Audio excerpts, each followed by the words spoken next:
get a 5-foot side yard setback no matter how tall you are, which is normally as you go up, you'd have to step back further. So if you had a 3-story building, usually more like a 6 or 7-foot side yard setback.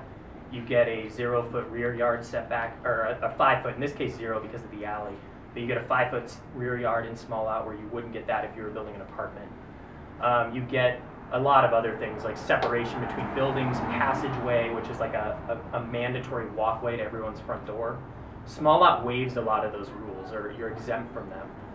But the problem is that when you go to build one of these projects, you basically can't get a building permit to do it unless the lot has been already subdivided. So you're technically becoming a small lot subdivision. So what they realized, though, is what Omar was getting into, is it takes a long time to record a map. So the process is complicated, but in theory, you do a design set, you submit it to city planning, you meet with the neighborhood, you go to public hearing, and then you get a determination letter. And at that point, if you're approved, you're free to go get your final map, which subdivides the property at the assessor's office level.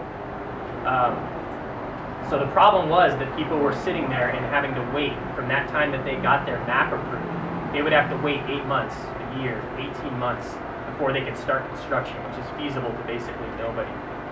So what the city determined is they would allow you to come in and file for early start variances, where you ask for all those exceptions to the rule as part of your package, and it goes in at the same time as your parcel map.